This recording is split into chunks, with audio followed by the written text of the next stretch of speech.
Hey, everybody. Before we get started on this episode, I just wanted to send out an apology and also a thank you. So, just wanted to apologize for the week of no new episode.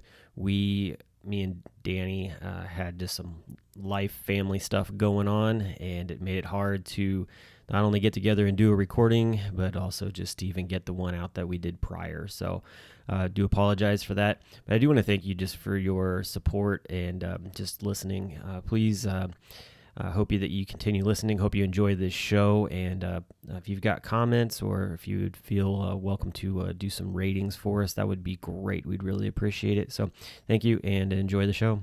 Welcome to Home Dad Chat, brought to you by the National At Home Dad Network. My name is Brock. My name is Danny. And we are here to talk about life as stay-at-home dads. So sit back, relax, and enjoy the show. No, I don't want much. I even love handmade crafts made of macaroni.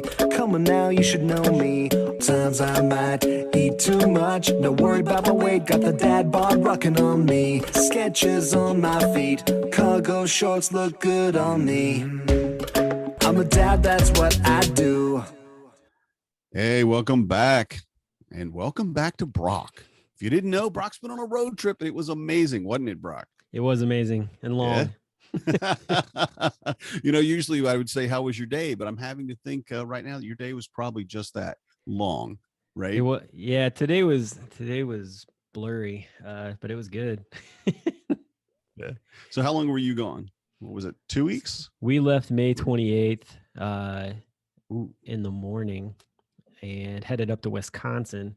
Drove through the rain, and it was really uneventful for the first few hours until we got up into the Chicago area, and then the first of many memorable events took place driving through Chicago, because my son, 8 years old, sitting in the back seat, driving along, trying to concentrate on the road because, of course, it's Chicago traffic and it's crazy.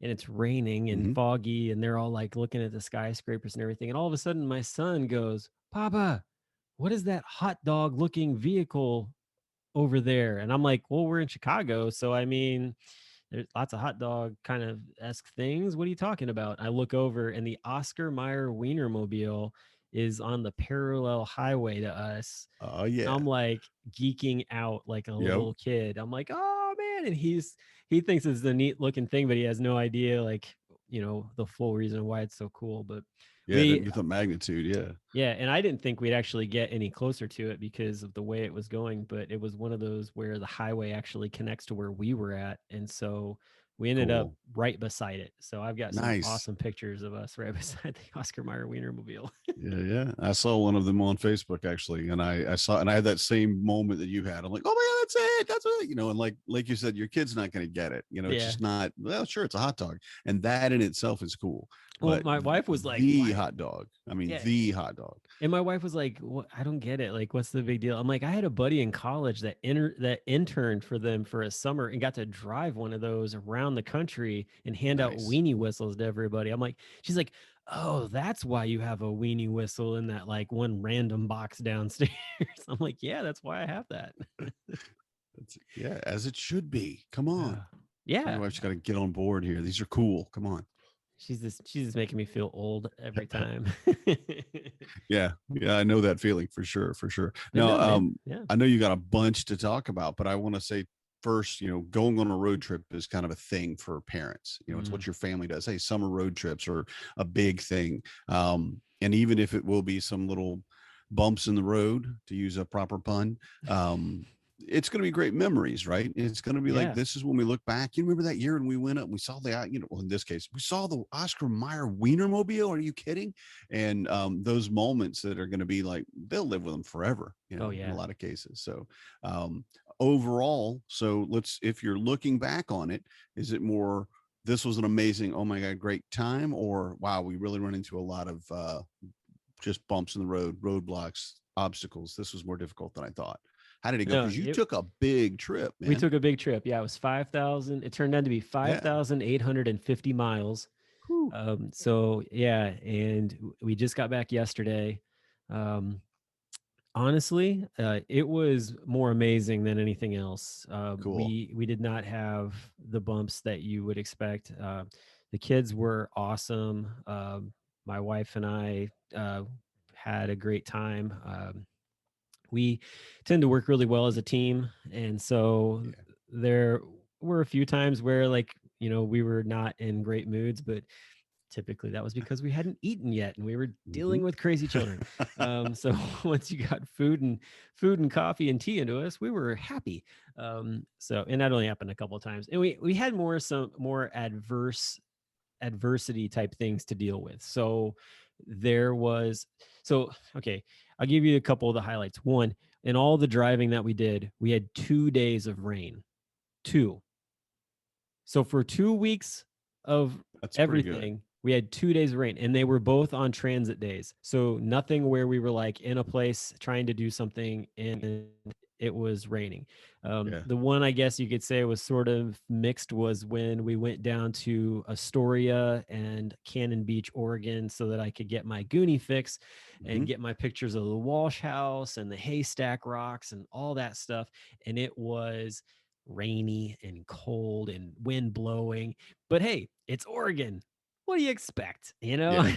and Yeah. and we ate crab cakes right there at the beach in Cannon Beach, and it was blowing and whipping and whatnot, and the kids would never have known any different. They had a blast and enjoyed eating the crab cakes and everything else, so it was a good time. But yeah, like the weather was awesome. We only had a couple situations where, like, we showed up at like Mount St. Helens and it was raining still from the Astoria ride, and it was so wet that we were like, screw it, I'm not putting a tent up. And so Yeah. the wife and the kids slept in the camper, and I slept in the front seat of the Highlander. And There you go. it works. I mean, the seats go back far enough. Sleeping bag, it was all good. Did that for a couple of nights. We got on the road, no big deal. Yeah. So, And yeah. you can do that. Like you said, if mainly just 2 days in transit, you weren't putting up tents or taking tents down in the rain, which is what I always end up doing for whatever reason. We're going to put up a tent. Oh, it starts raining. And it's almost a joke with my wife now. She just looks around and says, it's not raining yet. You want to put up the tent? I'm like, no, I think we should wait till it rains because I don't want to break the habit here. It's always wet inside, and that's just how it gets. So that's great that you got the weather. That's cool. Yeah, now the you weather went was up awesome. Pacific Northwest, and you mentioned before you were leaving that you were going to go look for whales. I didn't hear anything about whales. So did you see whales? We did not No? see whales. Oh. That was a bust. That did not work out the way that we had hoped it would. So Sure. no whales. Always more chances though. Exactly. There'll be other options for it. So we'll see how it goes. Actually, we might make a trip to the Atlantic and actually come down into the area of Georgia, because I hear they have whales at the aquarium down there, I believe. Did you guys have like a shark whale shark or have something a like whale that? shark. Yep. And it is breathtaking. I mean, I'm sure anyone that's been to any aquarium or in any way seen a whale shark, it's just, I mean, I don't have the words. It's incredible. So that's on the list of things to maybe just drive down and check out. So that way the kids, we might do it all in just this year too. We might just go down when after it starts getting cold here, head down down south where it's warm for a little while. Yeah. Go get some warm weather. Right. Yep. Well, I won't be here, but I'll watch on Facebook and see how much you enjoy it. So it's all good. Tennessee's got a great aquarium too, and hey, hit them both. I've been to theirs and it's amazing. The Georgia aquarium is, like I said, it's breathtaking. I'm still on the list to try somehow to get to scuba dive in the tank with the whale shark. There's a list for that, and I haven't. It's been every time it's either I wasn't picked or I didn't have the money when they picked me. So they picked me one time and I'm like, isn't it? Oh no, I can't afford that today. But I would love to go scuba diving with a whale shark. That is cool. So, but that's cool. You got a lot, like you said, you got your Goonie fix, you got the Wienermobile, you went to Mount St. Helens. Those are all great things. Yeah. What other landmarks did you hit? Did you hit anything? Oh yeah, we hit a ton of stuff. Yeah. So yeah, I got to meet lots of dads while we were out, which was really cool. So the first stop was in Wisconsin, and I got to meet, I got to hang out with Paul Gordon and his family. So we had a good time with them. Their boys immediately like latched on to my kids, and they had all kinds of fun. Actually, Paul sent me a message and was just like, yeah, like my kids are asking when you guys are going to come back up again. We're like, nice. Not for a while, buddy. It'll be a while. Yeah. And then so from there we met up with Charlie O'Hara and his family in Sioux Falls. that was a lot of fun. Mm-hmm. And then after that, it was on to camp. So we drove. Everybody kept asking, "Are you going to go to the Badlands? Are you going to go to the Badlands?" And I'm like, I hadn't actually planned it. It wasn't on the list, but I saw that it was just a slight detour, and I was like, we got to do it. Like, and then too, like Charlie was like, you realize that's where Armageddon was filmed, and I was like, oh, okay, we got to go. Like, I love that movie. We got to go check that out. So Yeah. So we get there and we roll up to the guard shack, and it's like $35 to drive the loop in the Badlands, and I'm like, woo, that's steep, brother. Like that's some change. That's surprising, but and I look over at my wife, and she's like, what if you show them your military stamp on your license? Does that get you anything? And I'm like, as a matter of fact, I'm pretty sure it does. And it was Memorial Day weekend. So like roll up, the guy's like talking to us, and I'm like, hey, like I've got my military armed forces stamp here. And he was like, oh, he's like, what'd you serve? I was like, I served in the Navy. He's like, oh, sweet. And the lady the guy that's talking to, there was like a lady there as well.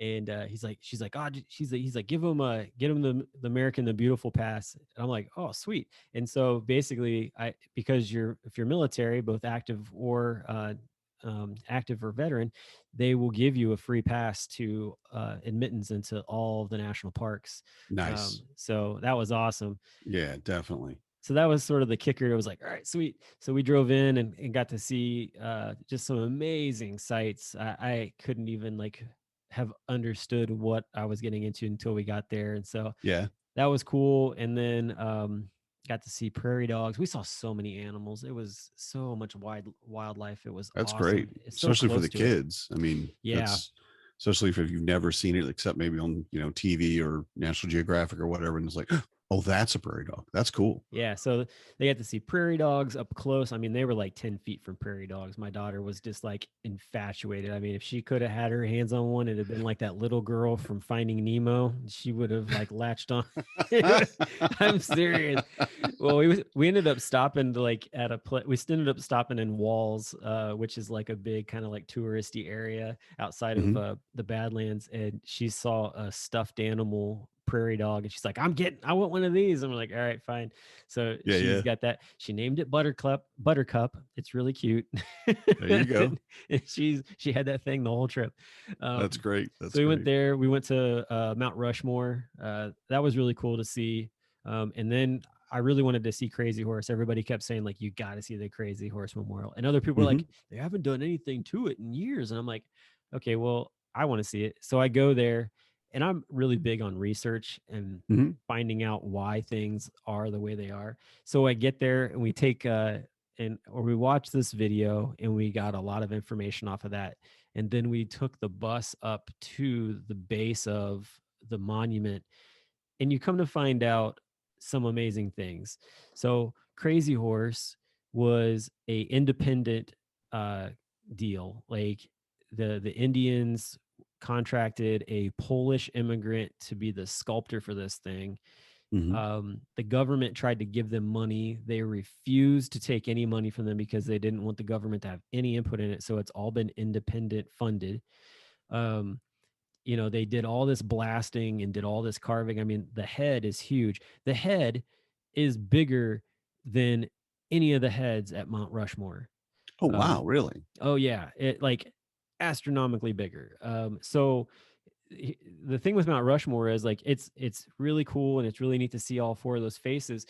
That monument is actually incomplete. They stopped funding it after World War II. It was supposed to be full busts of each one of those presidents, and they stopped doing it. Like you could see a little bit of the lapel on Washington, but that's it. But with the Crazy Horse, so the head of Crazy Horse is like 80 some feet tall. The heads of each one of the presidents is like 42 feet. Oh, wow. So, yeah. That's impressive. And on top of that, the flowing hair of Crazy Horse in his monument will fit all four presidents in that hair. Wow. So that's pretty epic. It was pretty wild. And then on top of that too, like they stopped, everybody's like, oh, they're not blasting anymore. They're not getting any further. It's like, yeah, they stopped blasting because in 2015 they had basically blasted away everything they needed to, and now they're doing precision cuts with diamond lines.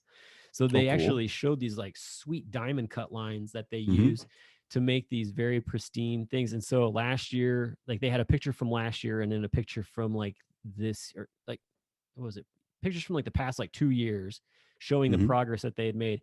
The thing with it is that you can't really see the progress from the ground because right now they're carving the hand that points out. Mm-hmm. But the pictures show it, and it's really neat. So that was fun to get to find out, and I had a lot more appreciation. Actually, you can go out there and volunteer and help out with it, which is really cool. That is cool, yeah. But they only have a team of 15 people that are carving that thing. Mount Wow. Rushmore was carved by 400 people. I was going to say there were hundreds. I didn't know how many, but yeah. So that's pretty neat. And then on top of it too, while you're out there, so the rubble they have blasted away and stuff. There's a gentleman who will load up a pickup truck full of that rubble and bring it back and dump it into this box, and you can actually take a piece with you as like a souvenir for free. For free too. Yeah, for free. Yeah, I mean, they just want it gone because where that rubble's at, actually, it all has to be cleared out anyways, because eventually they want to put in like this mirror pool underneath the memorial. So, no, that'll be cool. Yeah, that would really make it. Yeah, it's the finished product of what they show of it. I mean, it's awesome. The bad part is that like it's one of those things where I don't know if any of us will ever see it finished in its lifetime, just because of how much is involved in it. But that was probably one of the more impressive things that I saw on the trip, honestly. So so we did that. And it was unplanned, right? I mean, you weren't really going to go on to it at first and then decided to, or did you know going out? I didn't know it existed at first. Right. And then I put it on the plans to go. So, and I'm really happy that I did. Like, the kids had an awesome time. They got to experience a lot of really cool culture that they had never seen before. My wife and I got to enjoy hearing some very native American music, which was really cool. They actually had like a signed artist there, which was really neat too. So it was really cool to get to hear all kinds of stuff, music and songs and things like that. So we did that. And then we went to Devil's Tower. So from there we left and went to Deadwood, and that's where I got the Deadwood Tobacco Company. I stopped and I picked up 4 sticks of cigars. It was like a really quick run in, grab them and leave. And then we headed to Devil's Tower, and we did lunch there and had one of the funniest experiences with our camper, with people. So that camper attracts attention, because of just its uniqueness, with the fact that it's, kind of a different build. So we pull into this parking lot. We've got a front row seat to Devil's Tower. It's awesome. Like, we didn't even have to go into the park, because I was like, we can just pull in this parking lot and like get all the pictures we want and not have to go in and deal with like the crowd and the lines of cars. So we stop, pop the top on the back of the camper and start fixing lunch. And I'm in the back there with my wife getting lunch around. And all of a sudden I hear from the road that we just pulled off of someone go, "Wow, that's amazing." And I look over, and this Jeep makes an immediate left right into the parking lot. And I'm like, oh, and these 2 ladies pull up, and they're just like, "Your camper is awesome." And the lady in the passenger seat's talking to me. The driver is hearing impaired, and so she's interpreting the person in the passenger seat is interpreting everything that I'm telling her, and she's asking tons of questions about the camper. But I told her, I was like, "I heard you guys from the road." And she just started laughing. She's like, "It was just so cool to see." And then we had another guy with the camper. It's one of a kind. I mean, oh yeah, it is. And we had another guy with a camper roll up, and he was like, "Man, that's really cool." He's like, is that a home build?" And I'm like, "Yeah." And I was like, "Oh, I like yours. That's really cool." He's like, "You want to look inside?" And I'm like, "Yeah," because he had like one that was twice the size of ours, and it was a manufacturer build, but it had like everything. It was insane. So yeah, it was just funny, like all these different people coming up and checking it out. So it's definitely one of a kind. I mean, just from the pictures of it, it's just, that's amazing. I can't wait to actually see it in person. I'm looking forward to that. Yeah, and, at Home DadCon, David will have yeah. it at the convention for sure. So that'll be fantastic. Yeah. And I've got so many pictures on my phone and in my computer that or on my phone Mhm. and on the DSLR that I still need to get off and post and edit and all that fun stuff. Did you get any shots while you were at the Badlands? Because I know you were driving. So Oh yeah, no, we stopped and got lots of okay, good. photos. Yeah, Good. I've got some awesome photos. Actually, I don't know if I think I posted a few maybe on Instagram. But yeah, I took some amazing shots there. Mhm. I actually got down in the like cavernous areas, and there's one picture where my son is like up on a rock, and he's only like, I don't know, 20 feet up or whatever on this rock, but I'm down like another like 20, 30 feet in this cavern, in this like little like ravine. So the shot up is just him with the rock and his blue skies in the background. And he's just got his hands wide out, like just complete, like Yeah. he's ready to fly. So it was a good time. I want to see that one for sure. Yeah, I'm looking forward to that. Yeah. So we went there, and then we went to on our way from Devil's Tower. We were headed to Bozeman, Montana, and we had a really cool experience with a train on the way to Mhm. Bozeman. With the train, we came right up alongside this train. So like the highway and there was a bit of field, and then there was the tracks, and so. Mhm. He's blowing his horn. I think he was just trying to like be goofy because there wasn't anything around for him to like blow his horn, but we were the only car coming up. And so I think he was trying to get our attention. And I was like, I'm pretty sure this train is like blowing his horn at us. My wife was driving at the time. And, we roll up beside it, and she starts honking her horn at the train. And this engineer slides the window open and hangs himself halfway out of it and starts waving at us. It's like starts blowing his horn, and we have our windows down, and we're all like, yeah. It was awesome. So it was a really I've never experienced anything like that with a train. So, and the kids were just like ramped up. It. Yeah, that's gonna be one of those things. They're like, oh yeah, and the train was blowing the horn. It's just amazing. It's one of those just incredible things that, like you said, I've never experienced it, and it's not something that we get to see really in our lifetime. So that's awesome. Yeah, that's great. That was a really fun experience. Got some amazing like sunset pictures that night too, and then made it into Bozeman, and man, we just had an amazing view of the sky in Bozeman. It was awesome. Just so many stars, and the kids were having just a ball. I wish we could have stayed longer in Bozeman, but unfortunately we rolled in super late, and basically like rolled in, got unpacked, got dinner, went to bed, woke up in the morning, packed it all back up, and got on the road again. Got back on the road. It was like, man, they have a pool and everything. We never made it in the pool.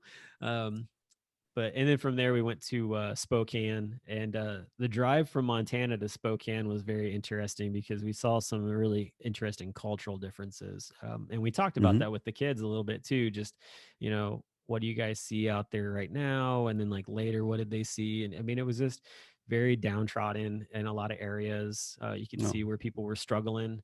I think there was a mine or something out there that just completely like flattened or debunked or something like that. And so like the town just sort of unfortunately took the brunt of it, which then of course trickles into the people. And so that was the other thing with the trip was, for a 5-year-old and an 8-year-old to see different cultural things going around and us to be able to talk to them about it was, to me, like the educational piece that you just don't get sometimes where you live. I mean, you can see it sometimes, but to be able to travel the country and see it as you're driving along brings up some good conversations. So yeah, very much so. So we did that, got to see pronghorn, lots of pronghorn antelope along the way, which was really cool. And made it to Spokane, where we hung out with Brian Frampton.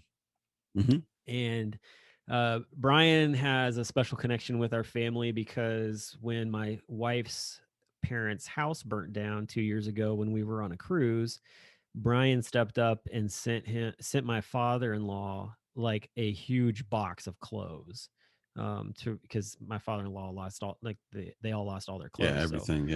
So, And so we were really excited to get to see them. My wife was really excited to finally get to meet him in person. And then we're sitting there during dinner, and Brian's wife was like, "Hey, I'm going to send you home. I'm going to send you with a couple of bottles of our family wine." And I'm like, "Ooh, that sounds cool." And my wife, like, her ears perk up because she's like, "Ooh, wine. All right. Now you're talking my language." That's right. And I get to talking to her, and she tells me that the name of the wine is Eisenhower. And I step back and I sit back in the chair and I go, "How do you spell it?" And I was like, "How do you spell Eisenhower?" And she tells me, it's Isenhower. And I'm like, "Oh, well, that's one of the 5 spellings of Eisenhower." And she's like, "How do you know about that?" And I'm like, "Well, because my mom's an Eisenhower too." Ah, okay. Yeah. And she's like, "Well, how do you guys spell it?" And I was like, "We spell it Eisenhauer." Mm-hmm. And so she's like, "Oh," she's like, "That's the original spelling." I'm like, "Yeah, I know." And then, of course, she goes, "Well, I'm related to Dwight D. Eisenhower, president." I'm like, "So are we." And then we both take a step, take a breath, and we're like, "So we're distant cousins?" That's right. Okay. You're related. Wow. Yeah. Who would have knew, right? Mm-hmm. So that just made that visit that much more interesting. We had a great time just talking about family stuff, because she was like, "I have this person and this person in my family tree." I'm like, "Yep, got those same people. We're definitely related." Nice. That's cool. And so that was just fun. And I got to try. Wait, how was the wine? So we didn't actually, like, they sent us with the bottles. You got bottles. Okay. Yeah, we didn't got bottles pop of one wine. yet. Okay. Yeah. Oh yeah. Just curious. No. One's a 2008. The other one's like a 2019. So some nice vintage stuff there. We did try whiskey. We did try some Washington whiskey while we were there, though. Brian bought us a bottle of Dry Fly, 101 proof whiskey, which 101 proof in the whiskey world, bourbon world, is considered distiller's select. So this is something that the distiller came up with, and it is very unique. It's good. It's very unique. It has, so the one thing that Corey and I discussed was these whiskeys that we were going to get at these different states are going to probably have different taste based on the pact of the water and the corn of where they're getting it in their state. Yeah. So when we tried the Dry Fly, I was like, something really just doesn't, like, it's got this weird sort of taste to it I've never tasted in a whiskey before. I don't know what this is. And then last night I tried it again here at the house, and I figured it out. It has a very interesting smoked salmon flavor to it. Really? That's very interesting. It's very wild. Like, there is just this very interesting, like, fish type of taste to it that I really wasn't sure what it was, but it's good. Like I said, it's very unique. But it fits, like, the fact that you're talking about, like, fly fishing and, salmon's up in that area. Like, it totally fits for its state. So I was really happy to get a bottle of that. He picked it up from the distillery itself. So yeah, so that was kind of one of that, along with the border bourbon that I got in Wisconsin, and then I'd picked up a Wyoming bourbon as well. So I'd already picked up 3 by then. So I got a total of like 9 bottles of bourbon over this 2-week time period. Alrighty then. Yeah. Now it's a party. Okay. Yeah.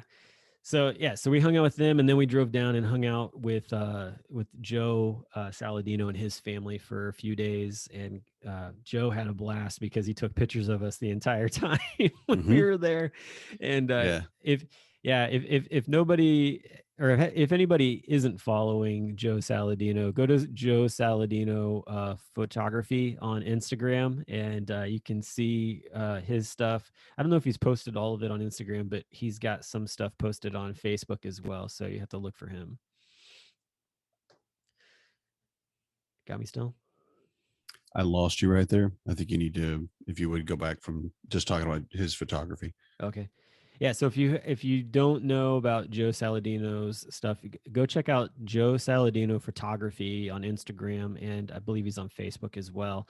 I don't know if that's where he's posted all. I know he's got his watermark on his stuff that he took of us, but I don't know if it's just in his personal thing that he sent out or what. But man, he just captured our trip there with him.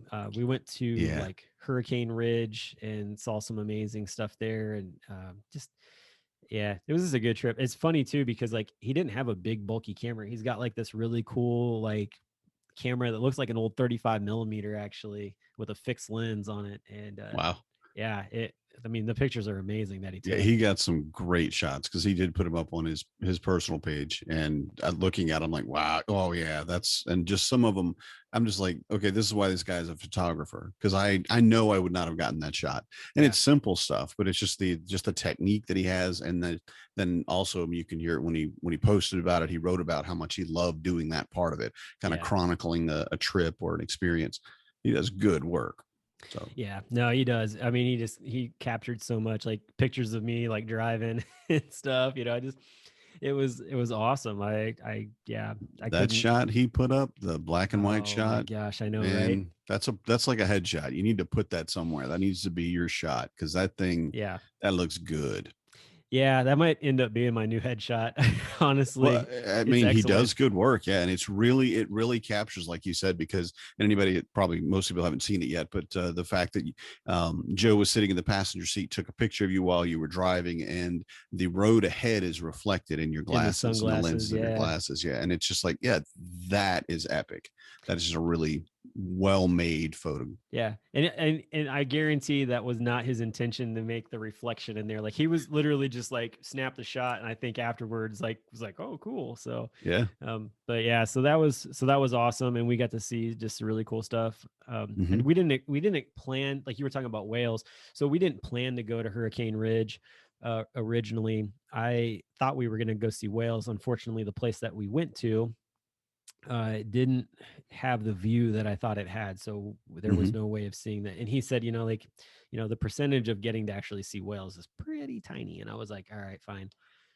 And so we drove up to Hurricane Ridge and just enjoyed that. We got to see our first black bear while we were up there, so that was cool because the kids got to see their first black bear in person. We got to see our first black bear person. Joe's son got to see his first black bear in person too, and I mean, it was like 20 feet from us. So it was a pretty awesome experience to do that. And then, and then we ate dinner, and then my son threw up in the car. All right, there you go. Yeah. Only once? I mean, only once this whole, like, what, 18 days, however long you were gone, 2 weeks, whatever it was. Only once. That's pretty good, man. Yeah, we had some good spreads for some things. So only took that long for us to get that to happen, and it happened the one time. So not a big deal. Got that all taken care of. So then we left, and we went from his place down to Astoria and Cannon Beach. Like I said, did the whole Goonies thing. That was a lot of fun. I wanted to stop and get a shirt, but it was so gross out, like in the kids and area. We were just wet, and I was like, I'm not even gonna. Yeah, I'm not going to take the time to look around for something. Save that money for bourbon. I mean, come on. We know how this works. Exactly. You know how this works.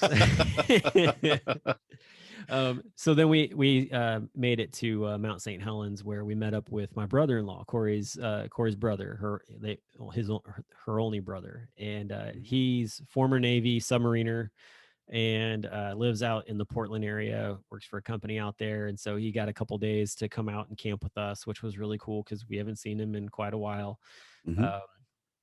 And it was just fun. Like he actually, so my father-in-law is a farmer, and he's really big into Alice Chalmer tractors, and he has a couple of really old ones, and he's always searching for parts for them. And apparently he came across a gearbox out about an hour from Portland, and he got my brother-in-law Clayton to go get it. And Clayton was like looking at the price to ship it to Illinois, and he was like, holy cow, it's expensive. And he's like, oh wait, you guys are coming out. Can I just put it in your car and you take it to Illinois since you're going to be stopping there anyways? And I was like, yeah, it's going to cost you a bottle of bourbon. And he was like, done. What do you want? Yeah, good deal. That's a good deal. Yeah. And I'm like, well, what do you got? And he's like, I've really been enjoying the small batch 1792. And I was like, you know what? I've never had it before. He's like, great. He's like, I have an unopened bottle here for you. And I was like, perfect. So that was the trade. So that's how I got that bottle of bourbon. That bottle is pretty impressive too. They've got a pretty cool looking. I mean, even if it wasn't a bourbon bottle, it's just a very cool looking. It's very bottle, elegant. so 1792. Yeah, it's definitely a thing. Now, have you had any of the 1792? Not yet. Nope. It's Right. it's one of the ones I haven't cracked yet. So I liked it myself. I enjoyed it yeah, a lot. It was a good, and I only had, I didn't take the whole bottle, obviously, but I had probably 2 fingers or so, and just sat and sipped it, and it was just really well done. So nice. I I'm hope you looking enjoy forward to it. it. I've heard lots of good things about it. So yeah, I'm Mhm. looking forward to it for sure. Well, and tonight I'm drinking the Border Bourbon from the 45th Parallel distillery that's right on the Wisconsin Minnesota border. And man, it's super smooth and got a little bit of heat on it, but I like it a lot. So I will probably joining you in that very soon, because that's where my wife's family lives, is yeah, right you over need there to near find some of the. Minneapolis and stuff. And Mm-hmm. there, well, I'm sure it'll be like waiting for me next time I mention you. It'll be like, yeah, you know what? But they're really nice about, well, you're leaving everything and you're coming up here. We'll get you a bottle of bourbon. I think that's a good trade off. I mean, That's a that's it's a good start. do it. It's a good start. Yeah, yeah. It's a good start. Nice. So Nice. that was the other thing. When I was in Wisconsin, I also picked up a 6-pack of New Glarus Spotted Cow because you can't not go to You got to. Wisconsin and get Yep. New That's Glarus. what you got to do. Yeah, yeah. So yeah, well, and well, that was the other thing too. So I picked up beer along the way as well.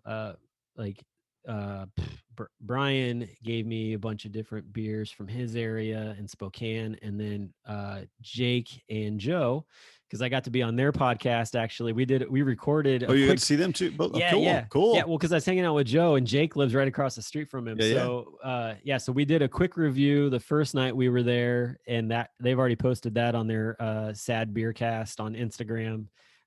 So we'll have to make sure we get a link in there for people to see that. And then we recorded an episode. We did like 2 hours of talking and drinking, and they gave me a bunch of different beer. I got a Pliny the Elder from Jake. He was like, "Here you go." I'm like, "Holy crap, I've never had this before and I've only seen it in pictures." I'm excited. Like, this is awesome.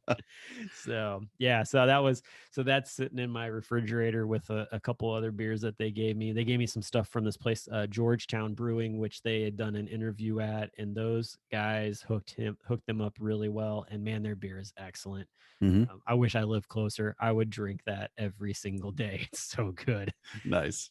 But yeah, so we hung out at in Mount St. Helens, got some awesome pictures. We were 30 minutes down the road from the observatory to the blast site of Mount St. Helens. So Mm-hmm. that was awesome.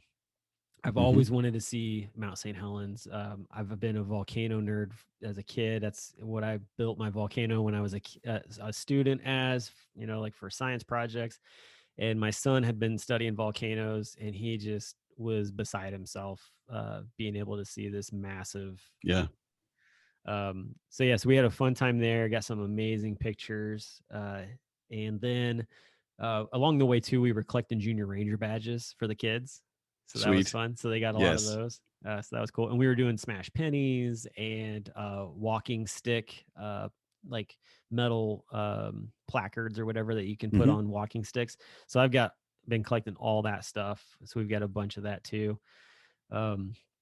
So yeah, so we did Mount St. Helens, went on to Brenda Dunes State Park, where we slept right beside the largest single standing sand dunes in the nation. It was like 470 feet high, and we got attacked by mayflies.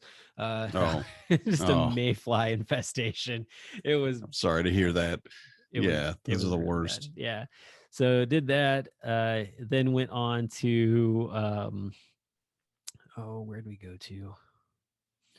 So from there, we went on. Oh, we decided to make a detour. This was something that hadn't been planned, but I saw that Craters of the Moon National Park was Mm-hmm. just a little bit north of where we were going to be going. Like we could do like a 10-minute detour and get there. And this is a park I have never heard of. Have you ever heard of Craters of the Moon? I was just going to say, I don't even know what that is. Yeah. Okay. No, never. So this place, like, if you are anyone of an astronaut, outer space guy, you've got to go to this place. So This is an old like volcanic area where he's Google searching it. I can see him I'm typing looking at it out. yeah. I was trying not to say anything. I'm like, wait, No, no. I see I him. gotta see this. So go So ahead, keep going. yeah, so it is an old volcanic area where lava flows have come up. You can actually see them. There are all different lava formations. Oh, And you can actually camp inside of the park, and it basically looks like you're camping on the moon. And there are just massive craters and all kinds of just awesome lava rock styles there. I'm geeking out. This is Oh, it. it's Oh, super cool. I mean, it is like it, and it's in the middle of nowhere. Like yeah. we joked, we're like, are we gonna hear banjo soon? Like aliens playing banjos, maybe. But the thing with it is that the astronauts actually that visited the moon, like they went out there to check it out, and they're like, wow, this is very reminiscent of what we saw. Mhm. So um yeah, it's just a really neat Oh place. There's like yeah. a 7-mile Wow. loop that you can drive. We didn't do the loop drive because we were trying to get to our next destination, but we stopped at the Mhm. visitor center and we did a full tour around there and checked everything out, and just got to see just amazing things there. So yeah, totally That's worth. beautiful. Yeah, that totally worth it. If I get out back out west again, I'd love to be able to camp out there because it would be really cool. You actually can get like a thing that says like I camped on the moon. Yeah. Yeah, So, you know it because I mean, looking at these pictures, it is just like you said. I mean, you could tell because mhm, some of them, because the backgrounds and what have you. Okay, well, that's obviously not the moon, but because it's a blue sky or whatever. But yeah. wow, the landscape is just incredible. Oh, I just want to go out there and stay for the night and take night pictures because there's nothing around. Like, I Hmm. don't think like if there's no way like there's any light pollution out there. So Right. I imagine that the photography would just be epic. So yeah, that was one of those ones that was a fun drive in, drive out. And along the way too, we were collecting rocks like Hmm. at different areas along the way. So and you can actually get to where you're like outside of the national park area, and like Hmm. you can, I mean, we snatched up rock, like a lava rock that was out there. So it's like, oh, this is just sitting on the side of the road. It's I'm just a gonna, rock here. I'm it not just sitting taking here. anything away from it. Right. Yeah, Yeah. so that was really cool. Um, but yeah, so we did that and then headed on to gosh, where did we go from there? We went to Jackson Hole, Hmm. Wyoming. We actually stayed in Kelly. At this point we were like really like hoping to see elk, like really wanted to see elk, and we roll in and there's no elk anywhere because it's not that season. But when we Yeah. get close to our spot, um, there are two moose across the river from where we were Ooh. at. So I got to pull off and we got to see moose. So the kids got to see these massive moose. That was really neat. And then we camped out there at the Grand Tetons, and we were like right across the road from like the Grand Tetons. It was awesome. My wife was beside herself. She's like, she's like, this is where I wanted to spend an extra day, and we don't have time. I'm like, we'll just have to come back out. Honestly, Yeah. Yeah. I think it's only like 1,500 miles to get out there or whatever. So I was like, it's not that bad of a drive. We can do it. That's not. Yeah. Especially for a road trip. That's nothing. Yeah, I was like, we can make that happen. So yeah, so that was fun to get to go out there, and then we went on to Cheyenne, and the drive to Cheyenne. Oh my gosh, this was where some more adversity came into play. Probably the worst actually. So we had Hmm. crosswinds of 60 miles an hour while we were driving there. Woo. Yeah, it was, and Wow. the trailer did awesome. It's we didn't have any issues with that. We get to Cheyenne and the wind dies down and we set up camp, right? Like, okay, great. We get dinner. Awesome. Go take showers. Awesome. I'm in the camper with my son, my wife and daughter are getting a shower. The camper starts rocking something fierce. I'm like, what is going on? I open up the door and you'd have thought a tornado was coming through. It was Oh just no. blowing everywhere. And we knew Wow. that it was going to be high winds, but we didn't expect it to be quite that bad. It collapsed our tent, like Oh wow. literally ripped the poles out of the pegs that were holding it down, and it was on its side. So I Hmm. had to go get my wife and was like, we got to take the tent down. And that Yeah. was one of those nights where it's like her and the kids slept in that, and I slept in the front seat of the Highlander. We had one night where we all four slept in the camper. That was the thing I forgot to say. When we were at Jackson, we didn't have space for our tent, so all four of us packed into the camper. and we decided never to do that again. Yeah, I was going to say you learned pretty quick on that one. Man, our daughter was in between us, and she was a roly-poly, and she was mainly rolling on my wife, and my wife was like pushing her off on me. and my son the whole time is up in the Murphy bed going, what's the problem? What's going on? Everything seems fine to me. I love this. So that's how we ended up doing that, packed up and left Cheyenne, just kind of blah. But we picked up a really cool thing. We stayed at a KOA while we were there, and they had a map where you could buy individual magnets of the states. And so I had told my wife, I was like, hey, like my grandparents had something like this when they would go camping, and every time they would go to a different state, they would pick one up and slap it on there.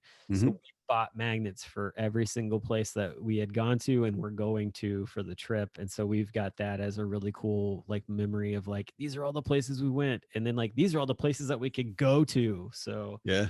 This is what we got left. Get them all. Yeah. So that was there. And then, okay. And then this is probably the most insane thing ever. We drove over 800 miles in one day to get to my in-laws. It's about crazy. Yeah. So we drove from Cheyenne to Aquaka, Illinois, which is right on the Mississippi River, 815 miles.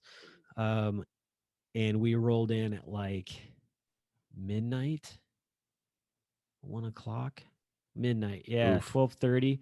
But the thing with it was that we went from mountain to central time. So we even like lost an hour on top of that. Yeah, so lost an hour time wise. So it was like 14, 16 hours, something crazy like that to get to them.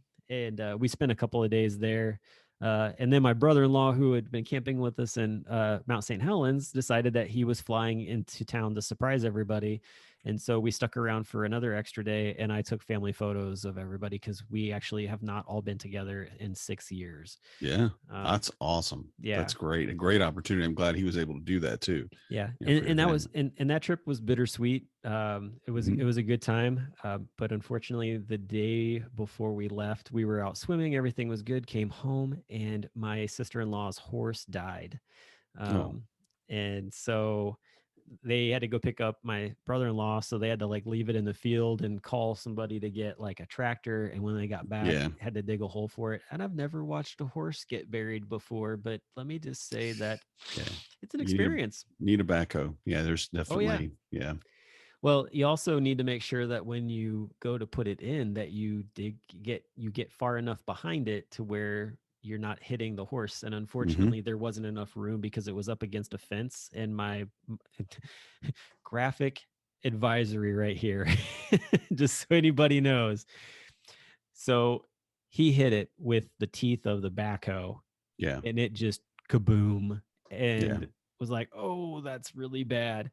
So yeah, it was pretty gross. So that was an experience it was really sad. Like I felt bad for my sister-in-law.